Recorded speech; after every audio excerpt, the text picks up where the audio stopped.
सारे teacher YouTube पर इस वक्त केवल एक चीज को बोल रहे हैं साहब, प्री और मेंस होगा, मेरा कोर्स लो, मेरा कोर्स लो, मेरा 799 में, मेरा 599 रुपये में है, मेरा 1499 रुपये में है। लेकिन एक भी टीचर आप मुझे छोड़ दो जो बड़े नामी ग्रामी टीचर बनते हैं, जो छात्र हित में कोई भी ऐसी बात कर रहे हो कि हाँ साहब उन्होंने कोई भी एक ऐसी वीडियो बनाई हो कि नहीं साहब मेंस में डिस्क्रिप्टिव का पेपर नहीं होगा, नहीं होना चाहिए। उसके कारण मैं उनको बता सकता हूं कि भाई क्यों नहीं होना चाहिए मेंस का। मुझसे कल एक टीचर की बात हुई, कह रहे कि भाई अनुपम क्यों नहीं होना चाहिए, मुझे एक बात बता दो, मैं आपको 5 दिन के लिए भूखा रखता हूं, 5 दिन के लिए भूखा रख करके और मैं आपको 6वें दिन रोटी पर आमंत्रित करूंगा, 6वें दिन कहूंगा कि आकर के खाना खा लो और मैं कहूंगा कि सब 2 रोटी दूंगा। क्या दूंगा? 2 रोटी दूंगा। क्यों 2 रोटी दूंगा? कहूंगा कि आप लोग डाइट करो, आप लोग क्या करो? डाइट करो।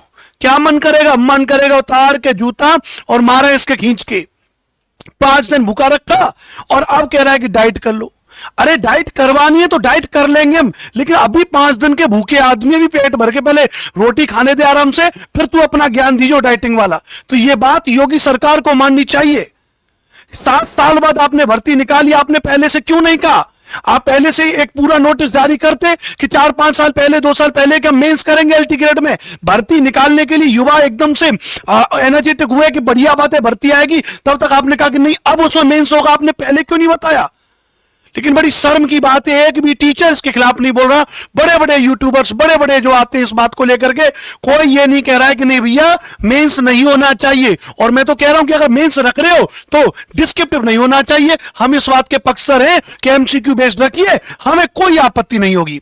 लेकिन बड़ी शर्म की बात है, आप लोग यूट्यूब पर जो पढ़ रहे हो, इस वक्त वीडियो देख रहे हो, आप लोग कमेंट करके बताओ क्या मैं गलत कह रहा हूं। एक भी कोर्स नहीं अभी मैंने बेचा इस चैनल पर, आप देख लीजिए, एलटी ग्रेड के लिए नहीं। नोटिफिकेशन में जैसे ही मेंस की बात होगी, मैंने अपने पेड कोर्स नहीं बेचे हैं। पेड कोर्स में मना कर देता हूं बच्चों के लिए कि नहीं पेड कोर्स नहीं दूंगा। मेंस की बात है, डिस्क्रिप्टिव नहीं होगा जब तक गवर्नमेंट इसको नहीं कहेगी, आयोग इसको नहीं कहेगा कि भैया प्री और मेंस बेशक कर लो, लेकिन एमसीक्यू बेस्ड करूंगा, मैं इसको डिस्क्रिप्टिव नहीं करेंगे। लेकिन बड़ी अफसोस की बात है, कोई भी टीचर इस बात को लेकर के नहीं कह रहा है। और आप लोग ऐसे टीचर्स के पास जा रहे हो, उनके कोर्स खरीद रहे हो। आप क्यों दबाव नहीं बना रहे हो टीचर्स पे? क्यों उनको नहीं बोल रहे हो कि भैया इस पर वीडियोस बनाओ? अगर सारे टीचर्स एक बार आकर के इस चीज को कहें तो लोक सेवा आयोग पर इस बात का दबाव बनेगा और चीजों में करेगा। ये भर्ती नहीं है, मैंने कहा ना, ये भर्ती नहीं है, ये पूरा सिरदर्द बना के रख दिया है। और ये वीडियो आखिरी है यूट्यूब पे। अगर इसको लेकर के चीजें नहीं हो रही है तो प्रॉपर तरीके से धरना के लिए मैं रेडी हूं। मैं आऊंगा अकेला, कोई आए चाहे ना आए, मैं लोक सेवा आयोग के हेडक्वार्टर के आगे अकेला बैठूंगा और कहूंगा कि भैया इसका धरने की शुरुआत मैं करूंगा। माननीय मुख्यमंत्री जी से निवेदन है कि जवाब दीजिए आप कि आखिरकार ऐसा क्यों हो रहा है? क्यों उत्तर प्रदेश में एजुकेशन का बेड़ा गर्क करके रख दिया है? कोई भर्ती क्यों नहीं हो रही है? 7 साल के बाद आपने भर्ती निकाली है, अब आप कैसे उसमें डिस्क्रिप्टिव कर सकते हो? मैं विरोधी नहीं हूं, डिस्क्रिप्टिव कर रहे हो तो आपको पहले से बताना चाहिए था, या फिर आप इस भर्ती को पुराने नॉर्म्स के आधार पर कराइए, नई भर्ती निकालिए, पूरा नोटिस दीजिए। आपने सडनली भर्ती निकाली और कह दिया कि इसमें मेंस होगा। कहां से बालक तैयारी कर ले? डिस्क्रिप्टिव की तैयारी करना आसान नहीं होता है। डिस्क्रिप्टिव आईएएस के पेपर में होता है। आईएएस वाले तैयारी करते करते बेचारे सालों बीत जाते, नहीं पास हो पाता है।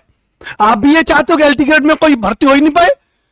बहुत मुश्किल जो एक ओवर एज वाले, कुछ तो जिनमें से ओवर एज हो गए, उनको लेकर के आपने बात नहीं की कि 7 साल से भर्ती नहीं निकाली है, तो जो 7 साल से बैठा है उसका अगर उनमें से कोई ओवरेज होने की कगार पर है तो वो क्या करेगा?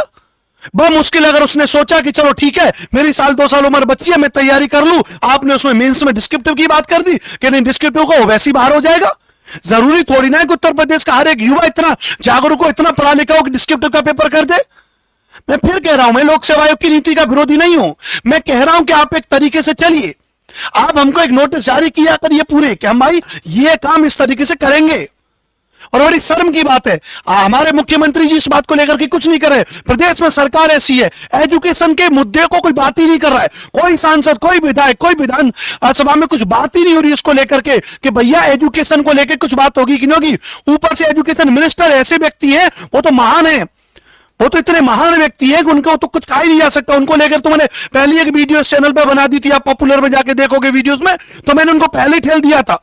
उसको लेकर के उनके असिस्टेंट का कॉल मुझे आया था कि आप मंत्री जी के खिलाफ ऐसी वीडियो मत बनाया करिए। तो अब मैं फिर से निवेदन कर रहा हूं सरकार से, लोक सेवा आयोग से, कि इसको स्पष्टीकरण दीजिए, इसको चीजों को करिए। एलटी ग्रेड एग्जाम का मेंस का पेपर नहीं होगा, अर्थात हम डिस्क्रिप्टिव पेपर की बात नहीं मानेंगे। आपको लेना है, आप एमसीक्यू बेस्ड पेपर को लीजिए, कोई दिक्कत नहीं है। और मैं निवेदन करूंगा मुख्यमंत्री जी से कि इसको लेकर के वो इस चीज का जवाब दें, नहीं तो फिर अब एक ही ऑप्शन है, धरना होगा। और हम देखते हैं भैया आपके पुलिस बल में कितना दम है, जो लाठीचार्ज करना है करिए। हम आएंगे इलाहाबाद हेडक्वार्टर लोक सेवा आयोग के सामने बैठेंगे और बस बताएंगे भैया कि आपने ये भर्ती नहीं निकाली है, आपने सिर दर्द है। मेरा नाम अनुपम भारद्वाज है। इस चैनल पर आप मुझे ये नहीं कह सकते हो कि सर आप पेड कोर्स बेचने में लगे हो दूसरे टीचर की तरह। नहीं, मैं छात्र हित में सदैव खड़ा हूं। मैं हमेशा मुख्यमंत्री जी से कहता हूं, उनकी सरकार को, गवर्नमेंट को टेक करके कहता हूं कि क्यों उत्तर प्रदेश की हाल ये है। 2018 के बाद से पीआईटी की भर्ती नहीं निकल रही है, 8-10 साल से जूनियर की भर्ती नहीं निकल रही है, 7 साल के बाद एलटी ग्रेड की भर्ती आपने निकाली, और वो भी भर्ती नहीं, वो सिरदर्द आपने निकाल दिया। जीआईसी की भर्ती का भी कोई पता है ही नहीं है, सुपर टेट के बारे में कोई बात ही नहीं कर रहे हो। अरे चयन परीक्षा को तो छोड़ो, पात्रता परीक्षा आप नहीं करा पा रहे हो। 2021 के बाद क्यों यूपी टेट नहीं करा रहे? सारे मुद्दों पर आप लोग बोलते हो, एजुकेशन पर क्यों नहीं बोलते हो? बोलना चाहिए ना। हजारों लाखों विद्यार्थी किस बात के लिए हैं? आपने विधेयक पास कर दिया, नहीं स्कूल का मर्जर कर दो, स्कूल की छत गिर जाती है, बच्चे मर जा रहे हैं, जर्जर स्थिति है स्कूलों की। उत्तर प्रदेश में भी कह रहा हूं, मैं खुद एजुकेशन बैकग्राउंड से बिलोंग करता हूं, मेरे तमाम रिलेटिव गवर्नमेंट टीचर अलग अलग में स्कूलों में जाता हूं, देख रहा हूं छत टूटी पड़ी है, सीमेंट टूटा पड़ा है, सीलन हो रखी है, घास फूस होगी स्कूलों में। क्यों उसको लेकर के फंड जारी नहीं कर रहे हो? हर चीज के लिए फंड है, आपके पास पैसा है, एजुकेशन के लिए फंड क्यों नहीं है? आपने कह दिया स्कूलों का मर्जर कर दो, केवल टीचरों की तनख्वाह आपको दिखाई देती है और किसी की तनख्वाह नहीं दिखाई देती है। क्यों आप ऐसा विधेयक पारित नहीं कर रहे हैं कि टीचर केवल टीचर है और कुछ नहीं है? वो गुरु है जिसका काम है बच्चों को पढ़ाना। आप क्यों नहीं पढ़ा रहे हो? क्यों स्कूलों की स्थिति को ठीक नहीं कर रहे हो? आप उसको लेकर के नॉर्म्स लेके आइए, रेगुलेशन उसको करिए, नहीं कर रहे हो आप। लेकिन आपको लग रहा है कि आपकी सारी सुख सुविधाओं पे जो सरकार का पैसा खर्च हो रहा है उस पर कोई ध्यान नहीं है। टीचरों की तनख्वाह जा रही है, उसको लेकर के आपको भारी बजट पड़ रहा है। और शर्म आनी चाहिए ऐसे बुद्धिजीवियों को जो इस बात को लेकर के पक्ष में कहते हो कि हाँ जी शिक्षक कुछ नहीं करता है, या स्कूलों का मर्जर ठीक है, या उत्तर प्रदेश में और जो है कि भैया भर्ती नहीं आ रही है, एक रोटी कम खा लेंगे लेकिन बड़ा बढ़िया जिएंगे। ये हिंदू और मुसलमान की राजनीति, मंदिर मस्जिद की राजनीति के चक्कर में ऐसा मत हो जाना कि बिल्कुल पंगु हो जाओ। बिल्कुल केंद्र और राज्य में बीजेपी की सरकार है तो बिल्कुल एक सरकार प्रॉपर तरीके से तानाशाही जैसा चीज हो चुकी है, कोई किसी के बारे में कुछ बात ही नहीं कर रहे हो।